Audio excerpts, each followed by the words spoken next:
MBBS in abroad. Apollo MedSkills 6 years of MBBS program will be completed in 35 lakhs only.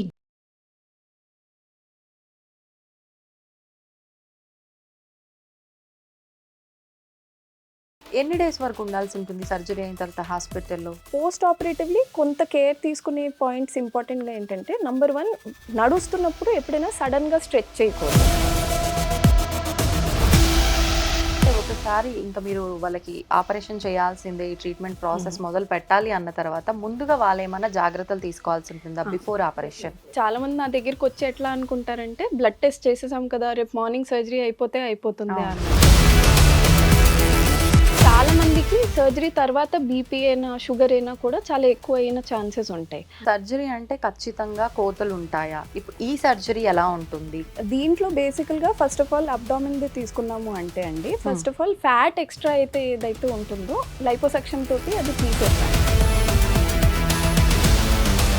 కొంతమంది అంటే వాళ్ళకున్న ఏదైనా ఇబ్బందికి, అది షుగరే అవ్వచ్చు, బీపీ అవ్వచ్చు, లేదా కొన్ని రకాల దీర్ఘకాలిక సమస్యలు ఉంటాయి, వాటి కోసం అలోపతి వాడడం ఇష్టం లేక ఇవి వాడుతుంటారు. మరి అటువంటి వాళ్ళ పరిస్థితి ఏంటి? సో అలాంటి వాళ్ళని కన్విన్స్ చేసి during the time of surgery homeopathy నుంచి అలోపతికి షిఫ్ట్ చేస్తాం. అంటే మెయిన్ రీజన్ ఏంటంటే, ఇప్పుడు ప్రెగ్నెంట్ అంటే చాలా మంది సి సెక్షన్ జరుగుతుంది కదా, మరి సి సెక్షన్ జరిగిన తర్వాత ఈ సర్జరీ చేసుకోవచ్చా అసలు, లేదంటే నార్మల్ డెలివరీ అయిన వాళ్ళు మాత్రమే చేసుకోవాలా? మీరు చాలా మంచి క్వశ్చన్ అడిగారు. బికాస్ చాలా మంది నన్ను ఈ డౌట్తో కూడా వస్తారు. అడిషనల్ కాంప్లికేషన్స్ ఏమీ ఉండవు అనమాట. బ్లడ్ ఏమైనా లాస్ అవుతుందా ఈ సర్జరీ చేయటం వల్ల అని ఒక ఐడియా వచ్చింది. So that is very less when consideration of such a big surgery. అంత పెద్దగా ఏమంత హిమోగ్లోబిన్ అవన్నీ చేంజ్ అయిపోవు. డెలివరీ అప్పుడైతే కట్ చేసేది ఇక్కడ అయినా కూడా మనకి ఎనస్థీసియా ఇచ్చేది బ్యాక్ సైడ్, మరి ఇప్పుడు కట్ చేసేది కూడా అక్కడే. ఎనస్థీసియా ఎక్కడ ఇస్తారు? మీకు టోటల్ జనరల్ ఎనస్థీసియా ఇస్తారండి. జనరల్ ఎనస్థీసియా అనేది. నమస్కారం, welcome to I dream health talks with Vijitha కార్యక్రమానికి స్వాగతం.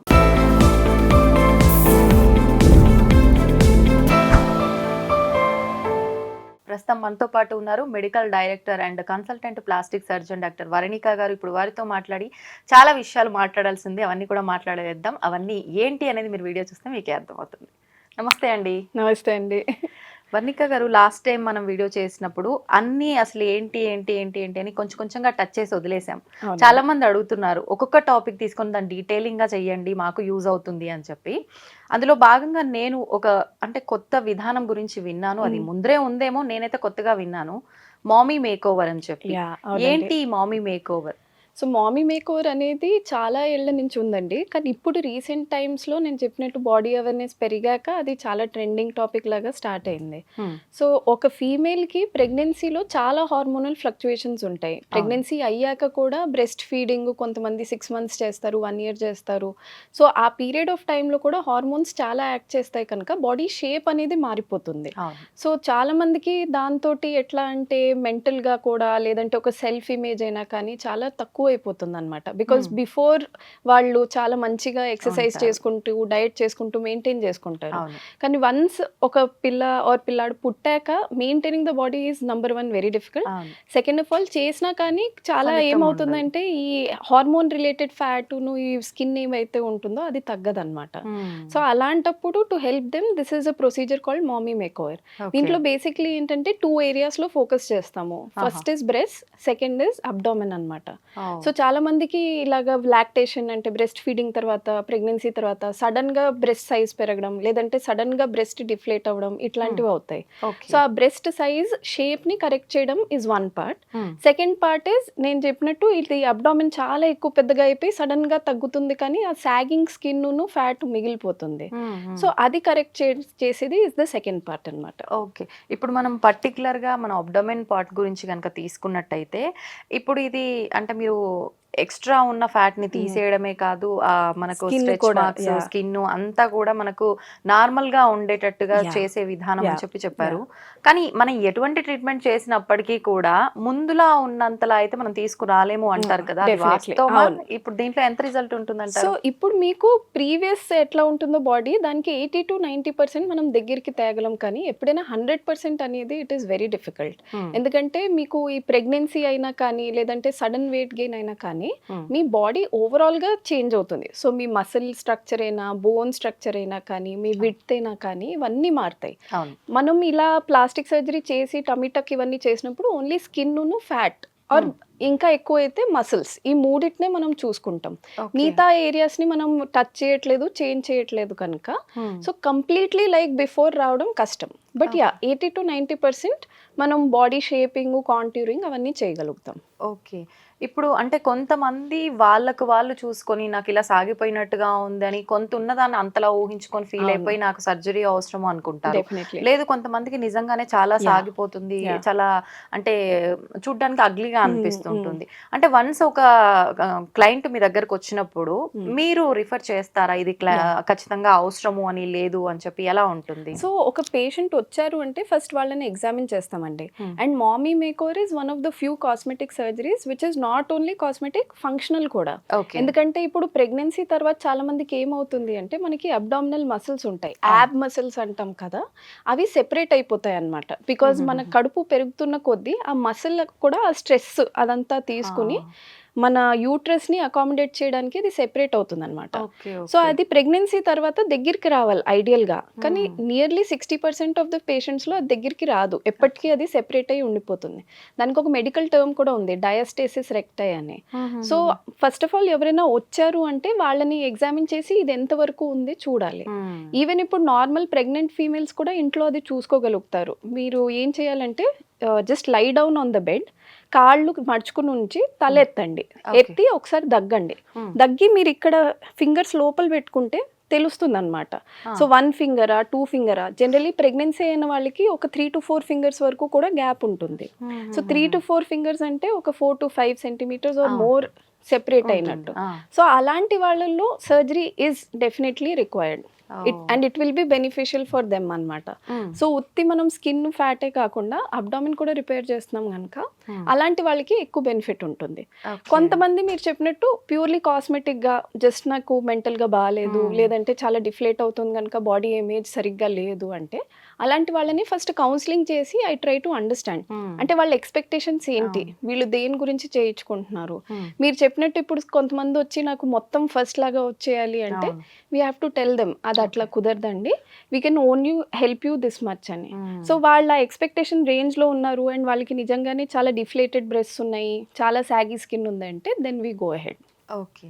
ఇప్పుడు అంటే ఒకసారి ఇంకా మీరు వాళ్ళకి ఆపరేషన్ చేయాల్సిందే, ఈ ట్రీట్మెంట్ ప్రాసెస్ మొదలు పెట్టాలి అన్న తర్వాత ముందుగా వాళ్ళు ఏమైనా జాగ్రత్తలు తీసుకోవాల్సి ఉంటుందా before operation? Definitely this is a very good question అండి. ఎందుకంటే చాలా మంది నా దగ్గరికి వచ్చి ఎట్లా అనుకుంటారంటే బ్లడ్ టెస్ట్ చేసేసాం కదా రేపు మార్నింగ్ సర్జరీ అయిపోతుంది అన్నట్టు. అలా ఉండదు. సర్జరీకి ముందు మీరు ఫస్ట్ ఆఫ్ ఆల్ చూడాల్సింది ఏంటంటే ఇప్పుడు if there is any smoking, drinking, లేదంటే మీరు ఏమైనా ఆయుర్వేదిక్, హోమియోపతిక్ మెడికేషన్స్ తీసుకుంటున్నారు, ఫుడ్ హ్యాబిట్స్ ఏమైనా స్పెసిఫిక్గా ఉన్నాయంటే అవన్నీ మేము అట్లీస్ట్ ఒక 1 week to 10 days ఆపమంటాం. చాలా మందికి సర్జరీ తర్వాత బీపీ అయినా షుగర్ అయినా కూడా చాలా ఎక్కువ అయిన ఛాన్సెస్ ఉంటాయి. సో అలాంటి వాళ్ళలో we make sure that BP and sugar are under control at least for a week మనం సర్జరీ చేసే ముందు. ఇంకోటి ఏంటంటే చాలా మందికి ప్రెగ్నెన్సీ తర్వాత ఏమైనా ఇట్లాగా హార్ట్ ప్రాబ్లమ్స్ ఆర్ సంథింగ్ వచ్చాయంటే వాళ్ళకి బ్లడ్ థిన్నర్స్ అనే టాబ్లెట్స్ ఇస్తారు. సో అలాంటి వాళ్ళలో కూడా ఇమీడియట్ గా సర్జరీ చేయలేం, వాళ్ళని కూడా టాబ్లెట్స్ ఆపి వాళ్ళ కార్డియాలజిస్ట్ తోటి ఫస్ట్ కన్సల్టేషన్ తీసుకుని క్లియరెన్స్ తీసుకున్నాకే ఒక 5 days to 1 week తర్వాత సర్జరీ చేస్తాం అన్నమాట. ఓకే. అంటే ఖచ్చితంగా ముందు ఈ ప్రిపరేషన్ ఉండాల్సిందే. Definitely. ఇప్పుడు అంటే కొన్నిసార్లు మీరు అన్నారు ఆయుర్వేదిక్, హోమియోపతి మెడిసిన్ ఉంటే స్టాప్ చేయాలి అని చెప్పి, కొంతమంది అంటే వాళ్ళకున్న ఏదైనా ఇబ్బందికి, అది షుగరే అవ్వచ్చు, బీపీ అవ్వచ్చు, లేదు కొన్ని రకాల దీర్ఘకాలిక సమస్యలు ఉంటాయి, వాటి కోసం అలోపతి వాడడం ఇష్టం లేక ఇవి వాడుతుంటారు. మరి అటువంటి వాళ్ళ పరిస్థితి ఏంటి? సో అలాంటి వాళ్ళని కన్విన్స్ చేసి during the time of surgery homeopathy నుంచి అలోపతికి అలోపతికి. షిఫ్ట్ చేస్తాం. Hmm. అంటే మెయిన్ రీజన్ ఏంటంటే సర్జరీ అనేది కూడా మన బాడీకి ఒక స్ట్రెస్ లాంటిది. సో ఆ రికవరీ పీరియడ్లో ఏమవుతుందంటే మళ్ళీ బీపీ అయినా లేదంటే షుగర్ అయినా చాలా ఫ్లక్చువేట్ అవుతాయి. సో ఇప్పుడు హోమియోపతిక్ మెడికేషన్స్ని మళ్ళీ టైట్రేట్ చేయడం అనేది కష్టం అనమాట. టైట్రేషన్ అంటే ఇప్పుడు మీకు ఫర్ ఎగ్జాంపుల్ 1 డే షుగర్ 200 ఉందనుకోండి, అలోపతిలో మనం చెప్పగలం దట్ ఇంత డోసేజ్ ఇంత ఎంజీ తీసుకోండి. నెక్స్ట్ డే మీకు మళ్ళీ తగ్గిపోయి 150కి పడిపోయింది అంటే ఆ సేమ్ డోసేజ్ కాదు, ఇంకో డోసేజ్ చెప్తాం అనమాట. సో అందుకే it is better to take allopathy in the time that సర్జరీకి 1 వీక్ ముందు అండ్ సర్జరీ అయినాక ఒక 15 డేస్ వరకు కంటిన్యూ చేయమంటాం. ఓకే. ఇప్పుడు సర్జరీ అంటే ఖచ్చితంగా కోతలు ఉంటాయా? ఇప్పుడు ఈ సర్జరీ ఎలా ఉంటుంది? కట్ చేస్తారా? లేదంటే ఇంకా ఎలా ఉంటుంది ప్రాసెస్? సో దీంట్లో బేసికల్గా ఫస్ట్ ఆఫ్ ఆల్ అబ్డామిన్ది తీసుకున్నాము అంటే అండి, first of all fat extra అయితే ఏదైతే ఉంటుందో లైపోసక్షన్ తోటి అది తీసేస్తాం. అది తీసేసిన తర్వాత మీకు ఎక్సెస్ స్కిన్ ఏదైతే ఉంటుందో అది మొత్తం అంతా తీసేసి లోపల నేను చెప్పే కదా ఈ మసిల్ ఏదైతే బయటకు వచ్చేస్తుందో అది రిపేర్ చేస్తాం. సో ఇది రిపేర్ చేస్తున్న టైంలో కొంతమందికి ప్రెగ్నెన్సీ తర్వాత హర్నియాస్ అనేవి కూడా వస్తాయి. హర్నియా అంటే ఏంటంటే మన లోపల బాడీ క్యావిటీ లోపల ఉన్న ఆర్గన్స్, మన ఇంటెస్టైన్స్ అయినా లేదంటే మిగతావేమైనా ఇలాంటి వాళ్ళకి బయటకు వచ్చేస్తూ ఉంటాయి అన్నమాట. సో అలాంటి వాళ్ళల్లో ఉత్తి మసిల్ రిపేరే కాకుండా వాళ్ళకి మెష్ చేయడము ఇట్లాంటివి అవసరం పడుతుంది. సో ఆ హర్నియా రిపేర్ చేసి మసిల్ రిపేర్ చేసి దాని తర్వాత ఈ ఎక్సెస్ స్కిన్ ఏదైతే ఉంటుందో అది మొత్తం కట్ చేసి దాన్ని కిందకి కుడతాం అనమాట. అండ్ ఇంకా ఇదే కాకుండా కొంతమందికి మీరు చాలా చూసి ఉంటారు, నాకు ఈ కంప్లైంట్ కూడా చాలా ఎక్కువ వస్తుంది దట్ ప్రెగ్నెన్సీ తర్వాత మన బెల్లీ బటన్ ఏదైతే ఉంటుందో అది బయటకు వచ్చేసింది లేదంటే చాలా పెద్దదైపోయింది. సో ఈ టమీటక్ ఆపరేషన్ లో బెల్లీ బటన్ ని కూడా మళ్ళీ సైజ్ మంచిగా చేసి చిన్నగా చేసి లోపలికి పెడతాం అనమాట. సో టమీటక్ లో ఇది ఉంటుంది. అండ్ ఈ ఇన్సిజన్ ఏదైతే ఉంటుందో అంటే మనం ఎక్కడ కోస్తామో అది జనరలీ ప్యాంటీ లైన్ లోపల ఉంటుంది. So that it is not visible out side. Second part వచ్చేసి బ్రెస్ట్ అందరికీ సేమ్ ఉండదు, it depends on person to person. So ఇప్పుడు ఎవరికైనా బ్రెస్ట్ చాలా సాగి అయిపోయి అనుకోండి, వాళ్ళకి 2-3 ఆప్షన్స్ ఇస్తాం. ఐదర్ ఇంప్లాంట్స్ అయినా పెట్టచ్చు లేదంటే బ్రెస్ట్ లిఫ్ట్ అనేది సర్జరీ ఉంటుంది. అంటే వాళ్ళ ఓన్ న్యాచురల్ టిష్యూస్ని రీమోడల్ చేసి బ్రెస్ట్ని లిఫ్ట్ చేస్తాం. లేదు కొంతమందికి చాలా ఎక్కువ హెవీ బ్రెస్ట్ అయిపోయి లాక్టేషన్ తర్వాత వాళ్ళకి ఇబ్బందిగా ఉందంటే బ్రెస్ట్ రిడక్షన్ అనేది చేస్తాం అనమాట. ఓకే. అంటే ఇప్పుడు మనం బ్రెస్ట్ ఈ కరెక్షన్స్ చేసేటప్పుడు కూడా అది అంటే కట్ చేసి చేసే ప్రాసెస్. అవునండి, కట్ చేసి అది ఆప్షన్ లేదా ఇంక వేరే? లేదండి ఇప్పటికైతే అలా లేదు, ఎందుకంటే బ్రెస్ట్ అంతా ఒక టిష్యూ లాగా కిందకు వచ్చేసింది. సో దాన్ని మనం మళ్ళీ పైకి చేయాలి అంటే బెస్ట్ ఆప్షన్ సర్జరీ అనమాట. ఎందుకంటే దాన్ని ఆ ప్లేస్లో హోల్డ్ చేయడానికి we don't have any other thing from outside that will help us. Okay. సాధారణంగా అంటే సైజ్ తక్కువగా ఉన్న వాళ్ళకైతే పెరగటానికి అని చెప్పి, సాగిపోయిన వాళ్ళకి లిఫ్టింగ్ అని చెప్పి అంటాము.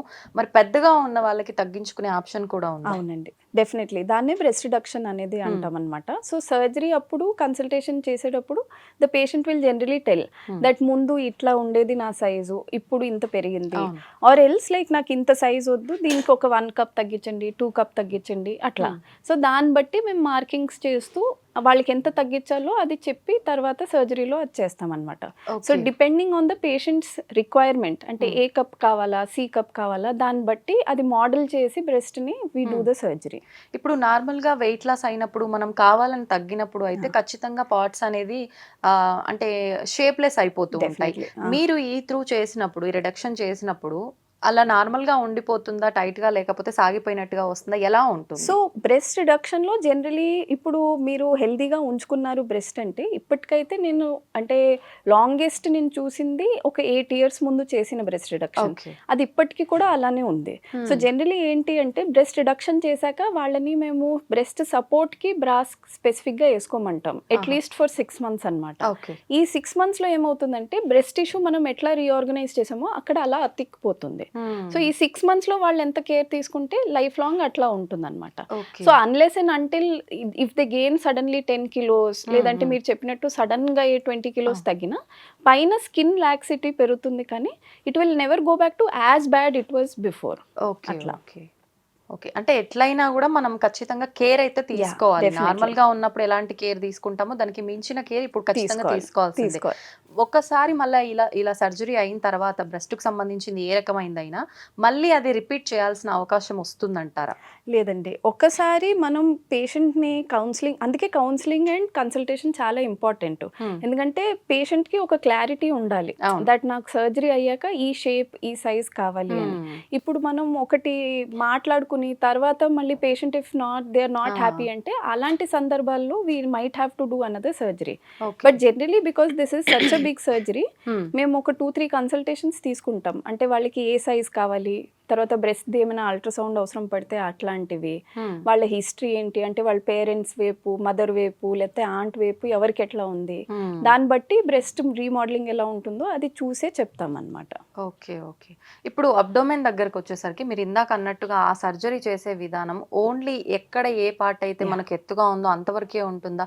టోటల్ స్టమక్ అంతా గూడా చేయాల్సి ఉంటుందా? ఎలా ఉంటుంది సో 2 ప్రాసెస్? టైప్స్ ఉంటాయండి. ఒకటి టోటల్ టమ్మీ టక్ ఉంటుంది. హ్మ్. దాంట్లో మొత్తం అంతా మనం రీమోడల్ చేస్తాం. అంటే ఫ్రంటే కాకుండా సైడ్స్, బ్యాక్ మొత్తం అంతా చేస్తాం. హ్మ్. అది కాకుండా కొంతమందికి ఓన్లీ టమ్మీ టక్ మొత్తం కాకుండా బిలో ద బెల్లీ బటన్ కావాలంటారు. హ్మ్. హ్మ్. అంటే ప్రెగ్నెన్సీ అయిపోయాక అప్పర్ పార్ట్ తగ్గిపోతుంది. తగ్గిపోతుంది. కానీ బెల్లీ బటన్ కింద చూస్తే మీకు చాలా మందికి అవును. అక్కడ ఎక్సెస్ స్కిన్ ఒక తెలుస్తుంది. పౌచ్ లాగా వస్తుందన్నమాట. యెస్. సో అలాంటి వాళ్ళకి మినీ టక్ అనేది సజెస్ట్ చేస్తాం. హుహుహు. అప్పుడు మొత్తం అంతా అబ్డామిన్ మేము టచ్ చేయం.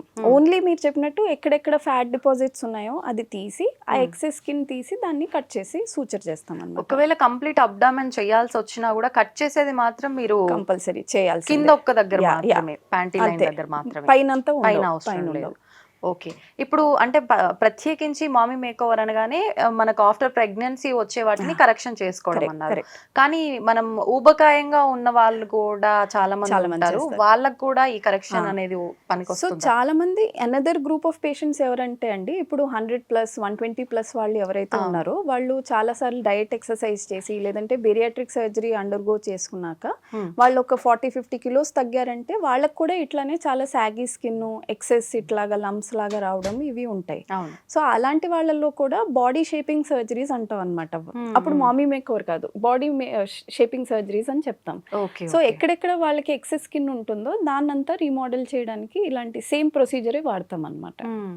ఎంతసేపు ఉంటుందండి ఇది? ఎన్ని అవర్స్ లో చేసేది మామీ మేకోవర్ అనే ఈ సో ప్రక్రియని? బ్రెస్ట్ అండ్ అబ్డామిన్ రెండు చేయాలి అంటే జనరలీ ఒక 4-5 అవర్స్ పడుతుందండి. Okay. Yeah, so major surgery హ్మ్. రెండు కలిపి జనరలీ చేసేటప్పటికి మాకు 4-5 అవర్స్ మినిమం పడుతుంది. హ్మ్. ఇప్పుడు ఎవరికైనా చాలా హెవీ బ్రెస్ట్ ఉంది దాన్ని రీమోడల్ చేయాలంటే అప్పుడు it might take 6 hours are more also. హుహుహు. అంటే సేమ్ టైమ్ 2 ఒకేసారి చేసుకోవడం యా. కరెక్ట్ పద్ధతే సో అంటారా? పేషెంట్ హెల్దీగా ఉన్నారు, పేషెంట్కి ఏం కోమార్బిడిటీస్ లేవు హ్మ్. అండ్ మనం రెండు చేయగలుగుతాము అంటే then I generally try to do it in one sitting. Okay. Because మీకు ఒకే సిట్టింగ్లో ఎనస్థీషియా ఎక్స్పోజర్ కూడా అంతే ఉంటుంది. హ్మ్. ఒకే సిట్టింగ్లో రెండిటికి రికవరీ ఓవర్లాప్ అయిపోతుంది. ఓకే. కానీ కొంతమందికి చాలా మీరు చెప్పినట్టు బెరియాట్రిక్ సర్జరీ అయిన అవును. వాళ్ళు లేదంటే చాలా హెవీ బ్రెస్ట్ ఉన్న వాళ్ళకి ఓన్లీ ఒక ప్రొసీజర్కే నాకు if it is taking 3 hours or more hmm. అలాంటి వాళ్ళకి మేము 2 సెపరేట్ సర్జరీస్ అనేవి చెప్తాం. హుహుహు. ఇప్పుడు ప్రెగ్నెంట్ అంటే చాలా మంది సి సెక్షన్ జరుగుతుంది గదా! మరి సి సెక్షన్ జరిగిన తర్వాత ఈ సర్జరీ చేసుకోవచ్చా? అసలు లేదంటే నార్మల్ డెలివరీ అయిన వాళ్ళు మాత్రమే చేసుకోవాలా? ఇది మీరు చాలా మంచి క్వశ్చన్ అడిగారు. బికాస్ చాలా మంది నన్ను ఈ డౌట్‌తో కూడా హ్మ్. వస్తారు. అవును. దట్ అంటే ఆల్రెడీ ఒకసారి ఘాట్ ఘాట్ పెట్టారు పడతారు కదండీ! కదా! హ్మ్. మళ్ళీ దాని మీద సర్జరీ చేస్తే ఏమైనా కాంప్లికేషన్స్ వస్తాయా? చేయించుకోవచ్చా హ్మ్. అని. బట్ అందరూ చేయించుకోవచ్చు. ఎందుకంటే మేము ఇచ్చే ఇన్సిషన్ కూడా సేమ్ సిజేరియన్ ఇన్సిషన్ ఎక్కడ ఉంటుందో దాని మీదే ఇస్తామన్నమాట. ఓకే. సో ఆ సేమ్ సైట్ నుంచే మేము వెళ్ళి సర్జరీ చేస్తాము. సో హ్మ్. అడిషనల్ కాంప్లికేషన్స్ ఏమీ ఉండవన్నమాట. ఓకే. ఓకే. అంటే ఇంకా మళ్ళీ ఎక్స్‌ట్రా ఘాట్లు పెట్టడం గాని ఏది ఉండదు సో అందులోంచి. ఆ లైన్‌లోంచే మేమెళ్తాము. హ్మ్. ఇప్పుడు ఆ సిజేరియన్ సెక్షన్‌ది మీకు ఒక 7-8 ఇంచెస్ ఉంది అంటే దానికి ఒక 1 ఇంచ్ సైడ్‌కి ఎక్స్‌టెండ్ చేసి ఎక్స్‌టెండ్ చేస్తాము. చేస్తారు. ఓకే. ఎప్పుడు అంటే ప్రెగ్నెన్సీ అయిపోయి సి సెక్షన్ అయిపోయిన తర్వాత మేము మారాలి అనుకున్న ఆలోచన ప్రతి ఒక్కరికి ఇంకా నెక్స్ట్ మంత్ నుంచే స్టార్ట్ అయిపోతుంది. ఇంకేం జాగ్రత్తలు తీసుకున్నయి తగ్గేలా అనిపించట్లేదు అనే ఆలోచన మొదలవుతుంది. అవును. కానీ నిజంగా మీరు చెప్పిన ఈ మామీ మేకోవర్‌కి ఎప్పుడు అర్హులవుతారు? సో బుక్స్లో అయితే 6 months తర్వాత డెలివరీ అంటారండి. కానీ నేను ఐడియల్లీ ఏం చెప్తానంటే బ్రెస్ట్ ఫీడింగ్ ఎప్పటి వరకు చేస్తున్నారో అప్పటి వరకు వెయిట్ చేయండి. ఓకే. బికాజ్ ఇప్పుడు మనం సర్జరీ చేశాక కూడా వాళ్ళు బ్రెస్ట్ ఫీడింగ్ కంటిన్యూ చేశారంటే నేను చెప్పినట్టు ఆ బ్రెస్ట్ సెట్ అవ్వడానికి it take 6 months to 1 year. So మనం సర్జరీ చేశాక మళ్ళీ if they go back to breast feeding ఆ బ్రెస్ట్ షేప్ మళ్ళీ డిఫరెంట్ వస్తుంది. సో అందుకే వాళ్ళు once they have stop the breast feeding వాళ్ళ వెయిట్ ఒక స్టాండర్డ్ దానికి వచ్చేసింది. And third thing is if they are not fluctuating too much in their BP sugar ఇట్లా అంటే ప్రెగ్నెన్సీలో వచ్చిన ఏమైనా డిసీజెస్ ఉన్నాయంటే అవన్నీ కూడా they all should be under control. ఈ 3 points వచ్చాయి అంత నార్మల్ ఉందంటే then they can go ahead. So ideally నేను ఏం చెప్తానంటే డెలివరీ అయ్యాక ఒక 1 year తర్వాత వీ కెన్ డూ దిస్. ఒకవేళ అంటే ఇప్పుడు మనం ఫస్ట్ ప్రెగ్నెన్సీ అప్పుడు ఈ బాడీ షేప్ గురించి మనం గనుక ఇది చేయించుకుంటే మళ్ళీ సెకండ్ బేబీ కోసం ప్లాన్ చేస్తే ఖచ్చితంగా సెకండ్ ప్రెగ్నెంట్ తర్వాత ప్రాబ్లం వస్తుందా ఏంటి ఎలా ఉంటుంది? సో నేను ఎవరైనా ఫస్ట్ ప్రెగ్నెన్సీ తర్వాతే వస్తే ఫస్ట్ ఇది క్వశ్చన్ అడుగుతానండి. If they want another kid ideally అయితే వాళ్ళని ఆగి దెన్ చేయమంటాను. బికాస్ ఇప్పుడు ఇట్ ఈస్ నాట్ కాంట్రాఇండికేటెడ్. అంటే కొంతమంది ఇట్లా కూడా అయింది దట్ వాళ్ళు చేసుకున్నారు అన్ఎక్స్పెక్టెడ్గా they got pregnant after few years. కానీ దాంట్లో ఏమవుతుందంటే మళ్ళీ స్కిన్ స్ట్రెచ్ అయ్యి మళ్ళీ బ్రెస్ట్ సాగ్ అయ్యే ఛాన్స్ ఉంటుంది. సో ఎప్పుడైనా అన్ని ప్రెగ్నెన్సీస్ ఫినిష్ చేసుకున్నాక ఇది చేసుకుంటే is the best idea. But అయినా కానీ చేసుకున్నాక if accidentally they get pregnant are తెలియకుండా ప్రెగ్నెన్సీ అయింది అంటే లేదు, it is not complicated. Because మేము చెప్పినట్టు ఓన్లీ మనం స్కిన్ ను ఫ్యాటే అక్కడ చేస్తాం కనుక స్కిన్ మళ్ళీ స్ట్రెచ్ అవుతుంది, దానికి ప్రాబ్లం ఉండదు. ఎన్ని డేస్ వరకు ఉండాల్సి ఉంటుంది సర్జరీ అయిన తర్వాత హాస్పిటల్లో? సో జనరలీ అందరికైతే 1 night ఉండమని చెప్తామండి. డిపెండింగ్ ఆన్ మనం ఎంత పెద్ద సర్జరీ చేసామో. ఇప్పుడు నేను చెప్పా కదా కొంతమందికి బ్రెస్టే ఒక 3 hours పట్టిందంటే అలాంటి వాళ్ళని అట్లీస్ట్ 2 days ఉండమని చెప్తాము హాస్పిటల్లో. 2 days అయిపోయాక వాళ్ళని డిశ్చార్జ్ చేసి ఇంటికి పంపిస్తాము. పోస్ట్ ఆపరేటివ్లీ కొంత కేర్ తీసుకునే పాయింట్స్ ఇంపార్టెంట్గా ఏంటంటే నంబర్ 1 నడుస్తున్నప్పుడు ఎప్పుడైనా సడన్ గా స్ట్రెచ్ చేయకూడదు. బికాజ్ మనం లోపల కుట్లేసి అంతా దగ్గరికి చేసాం కనుక వాళ్ళకి ఇబ్బందిగా ఉందంటే కాస్త ముందుకు వంగినా మేము నడవమని చెప్తాం. కానీ ఫుల్ స్ట్రెచ్ అయ్యి బ్యాక్ కి స్ట్రెచ్ అవ్వడం అది చేయకూడదు. రెండోది ఏంటంటే సామాన్ ఏమి సడన్ గా వాళ్ళు ఎత్తకూడదు, హెవీ సామాను. సో ఎవరికైనా చిన్న పిల్లలు ఉన్నారు అంటే జనరలీ హస్బెండ్స్ నైనా లేదంటే ఇంట్లో వాళ్ళు ఎవరైనా హెల్ప్ తీసుకోమని చెప్తాము. థర్డ్ థింగ్ ఏంటి అంటే ఇప్పుడు ఎవరికైనా షుగర్ ఉంది, బీపీ ఉంది, ఇట్లాంటివి ఉన్నాయి అంటే వాళ్ళని అది కేర్ఫుల్ గా అట్ హోమ్ దాన్ని చూసుకుంటూ ఉండమని చెప్తాం డే టు డే. సో వాళ్ళకి డైలీ షుగర్ ఎంత ఉందో అది వాళ్ళు మాకు చెప్పాలి, బీపీ ఎంత ఉందో అవన్నీ కూడా మాకు చెప్తూ ఉండాలి. ఓకే, రెగ్యులర్ గా టచ్ లో ఉండాల్సిందే ఖచ్చితంగా. మరి ఫుడ్ విషయంలో ఎలాంటి కేర్ తీసుకోవాలంటారు? ఫుడ్ హోమ్ కుడ్ ఫుడ్ తింటే మంచిది. బయటవి లేకపోతే ఏమి స్పైసీ మసాలావి తిన్నారు అంటే జనరల్లీ మనం ఇచ్చే మెడికేషన్ కి గ్యాస్ట్రైటిస్ పెరుగుతుంది. రెండోది పోస్ట్ సర్జరీ ఎప్పుడైనా మీ బాడీ చాలా వల్నరబుల్ గా ఉంటుంది, అంటే ఇమ్యూనిటీ కాస్త తక్కువ ఉంటుంది. అలాంటి టైంలో మీరు బయటవి ఇట్లాంటివి తిన్నారంటే తొందరగా ఇన్ఫెక్షన్ వచ్చే ఛాన్స్ ఉంటుంది అనమాట. ఓకే ఓకే, మొత్తానికంటే చాలా జాగ్రత్తగా ఉండాల్సిందే ఖచ్చితంగా. అంటే ఒక దగ్గర ఏదైనా సర్జరీ చిన్నది ఏదైనా జరిగితేనే చాలా జాగ్రత్త తీసుకోవాలని చెప్పి డాక్టర్లు అంత అవసరం లేదని చెప్పినా మనం అతి చేస్తూ ఉంటాము. మరి ఒకటేసారి బ్రెస్ట్ అండ్ అబ్డామిన్ అని అంటే ఇంకా చాలా జాగ్రత్తగా ఉండాలి. అసలు అంటే ఎవరి ఇమ్యూనిటీ పవర్ ని బట్టి వాళ్ళకు ఉంటుందా లేదు అంటే అసలు ఎంత టైం పడుతుంది అంత క్యూర్ అవ్వటానికి? By the end of first month అంటే 4th week వరకు చాలా మంది రికవర్ అయిపోతారు. కానీ కొంతమందికి ఇప్పుడు నేను చెప్పినట్టు హర్నియా ఉంది, లేదు అంటే చాలా పెద్ద బ్రెస్ట్ వాటిని రిడ్యూస్ చేసాము, లేదంటే బ్రెస్ట్ ది చాలా పెద్ద దాన్ని మళ్ళీ రిఫ్ట్ చేసాము. అలాంటి వాళ్ళలో కుట్లు మానడానికి తర్వాత ఏమో ఇట్లా సెటిల్ అవ్వడానికి it take some times 2 months also. So అలాంటి వాళ్ళని ఏం చెప్తామంటే మీరు ఫస్ట్ 1 month ఇంట్లో ఉండి కాస్త కేర్ఫుల్ గా ఉండండి. 4 weeks అయ్యాక మీరు బయటికి వెళ్ళి మిగతావన్నీ చేసుకోవచ్చు, మీ పని చేసుకోవచ్చు, మిగతా పనులు చేసుకోవచ్చు, ఇంట్లో పనులు చేసుకోవచ్చు, వర్క్ చేసుకోవచ్చు, కానీ కాస్త కేర్ఫుల్ గా ఉండాలి అంతే. ఫుడ్ తో పాటు అంటే క్లోతింగ్ విషయంలో కూడా జాగ్రత్తగా ఉండాలేమో అనిపిస్తుంది నాకు. నిజంగా ఎలాంటి జాగ్రత్త తీసుకోవాలంటారు? ఫస్ట్ 1 week ఇప్పుడు మీకు పెయిన్స్ అట్లా కాస్త ఉంటాయి కనుక పైనుంచి వేసుకునేవి అంటే కుర్తీలు, మ్యాక్సీలు ఇట్లాంటివి కాకుండా మేమేం చెప్తామంటే బటన్ డౌన్ షర్ట్స్ ఉంటాయి కదా, అవి ఈజీగా ఉన్నట్టువి వేసుకోండి, లూజ్ బట్టలు వేసుకోండి. సో దట్ ఎవరైనా మీకు హెల్ప్ చేస్తుంటే కూడా మీకు దగ్గరికి వచ్చి వేసుకోవడానికి ఈజీగా ఉంటుంది. టైట్ ఫిట్టింగ్ బట్టలు లేదు అంటే ఇట్లాగా పాలిస్టర్ క్లోత్స్ అంటే అవన్నీ వేసుకున్నాక మీకు స్వెట్టింగ్ పెరిగేవి అట్లాంటివి కాకుండా ఇంట్లో మంచిగా లూజ్ కాటన్ క్లోత్స్ వేసుకుంటే ఇట్స్ ఐడియల్.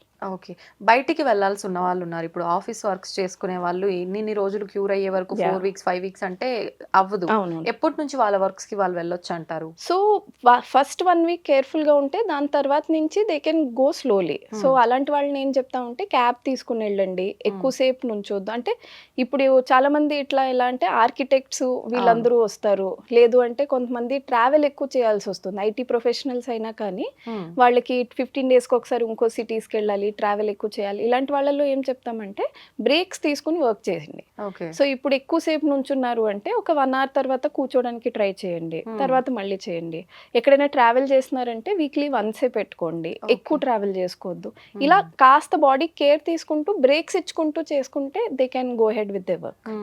అంటే ఎక్కువగా అలాగే పడుకొని కూడా ఉండొద్దు, రెస్ట్ తీసుకోవడం అని Definitely. అంటే అంటారు కదా, ఎలా ఉండాలంటారు? పడుకోవటమా? సో మేము వాకింగా? సెకండ్ డే నుంచే ఇమీడియట్లీ ఇంట్లో వాకింగ్ కంపల్సరీ అని చెప్తాం. అంటే the point of discharge is that వాళ్ళు నడుచుకుంటూ వెళ్ళి once they start being in the house active, వాళ్ళకి ఆ రికవరీ అప్పటి నుంచే స్టార్ట్ అవుతుంది. ఇప్పుడు వాళ్ళు పడుకునే ఉన్నారనుకోండి, మనం ఇంతది చేశాక ఏమవుతుందంటే కొత్త బ్లడ్ ఫ్లో రాదు, వాళ్ళు చాలా మటుకు తినడానికి అవన్నిటికీ కూడా అసలు ఇంట్రెస్ట్ చూపించరు. అదే మీరు చూడండి, ఇంట్లో కాస్త నడుస్తున్నారు, పిల్లలతో ఇంటరాక్ట్ అవుతున్నారు, ఏమైనా కూర్చుని టీవీ చూస్తున్నారంటే వాళ్ళకి కాస్త యాపిటైట్ కూడా పెరుగుతుంది, యాక్టివిటీ కూడా పెరుగుతుంది. సో అలాంటి వాటితోటి హీలింగ్ మంచిదన్నమాట. సో బెడ్ రెస్ట్ అనేది అయితే మేము అసలు చెప్పము పోస్ట్ సర్జరీ. ఓకే. ఇప్పుడు నాకు ఈ కటింగ్ బ్లడ్ అనేసరికి బ్లడ్ ఏమైనా లాస్ అవుతుందా ఈ సర్జరీ చేయటం వల్ల అని ఒక ఐడియా వచ్చింది. సో ఐడియలీ అయితే చాలా తక్కువ, మొత్తం అంతా కలిపి కూడా మేము ఒక 500 ml to 1 liter లోపలే బ్లడ్ లాస్ ఉంచేది చూసుకుంటాం అనమాట. So that is very less when consideration of such a big surgery. అంత కూడా వెళ్ళదన్నమాట. సో జనరలీ దానికంటే కూడా తక్కువ ఉంటుంది. సో మీకు అంత పెద్దగా ఏమంత హిమోగ్లోబిన్ అవన్నీ చేంజ్ అయిపోవు. అంటే 2 సర్జరీలు చేస్తున్నప్పటికీ ఇంత మాత్రమే లాస్ అని, అంటే వాళ్ళ హిమోగ్లోబిన్ పర్సంటేజ్ బట్టి మీరు దృష్టిలో పెట్టుకుంటారా? కరెక్ట్, అదేనండి హిమోగ్లోబిన్. సో సర్జరీకి ముందు ఎప్పుడైనా అట్లీస్ట్ 10 పైన ఉంటే మంచిది మనకి.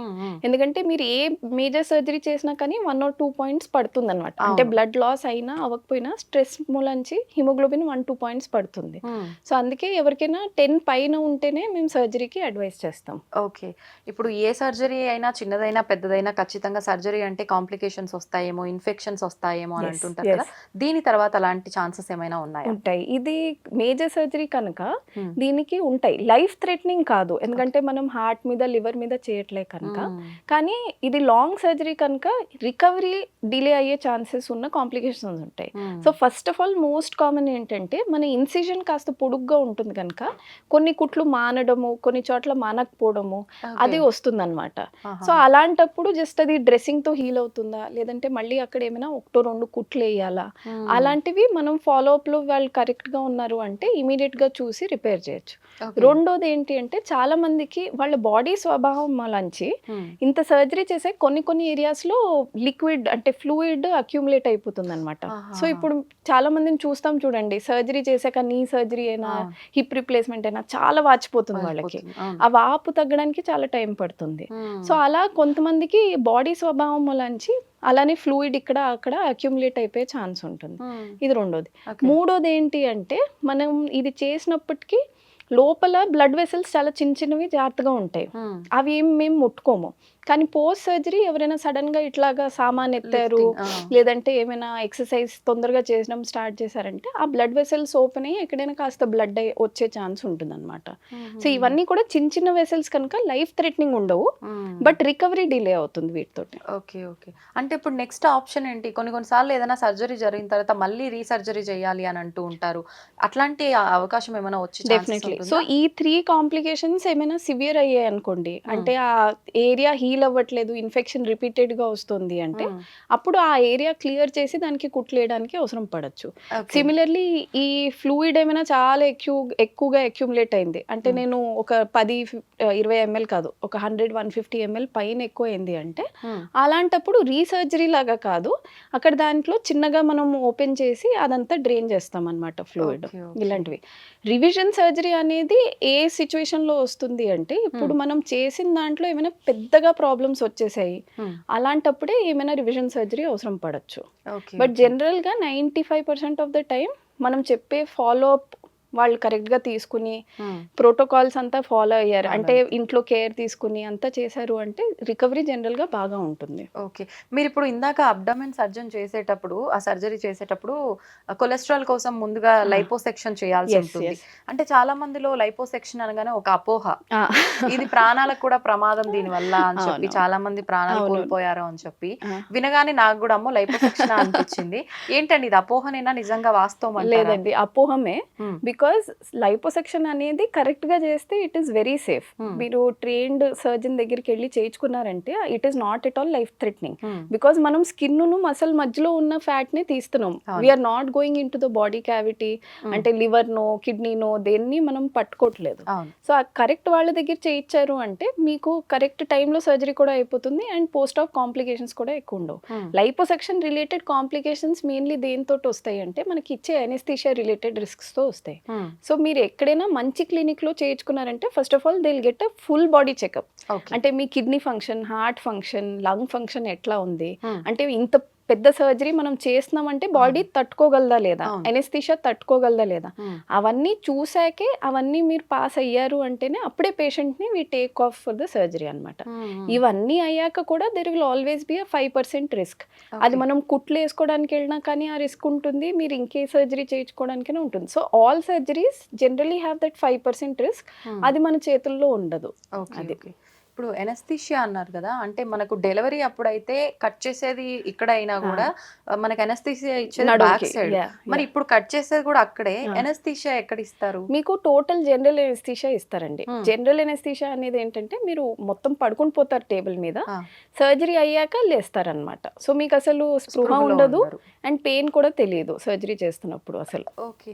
కొంతమందికి అంటే ఎనస్థీసియా ఇచ్చినా కూడా స్పృహలోనే ఉంటారు అని చెప్పి అయిపోయే టైంకి కొంచెం పెయిన్ కూడా తెలుస్తుంది అని చెప్పి వింటూ ఉంటాం. అలాంటి సిచ్యువేషన్స్ ఏమైనా మీరు ఫేస్ చేశారా? లేదండి, టచ్ వుడ్. మా ఎనెస్థెటిస్ట్ is a very good person and దాన్ని మీరు చెప్పేదాన్ని డిసోసియేటివ్ ఎనెస్థీషియా అంటారు అనమాట, ఆర్ ఎనెస్థీషియా అవేర్నెస్ అంటారు.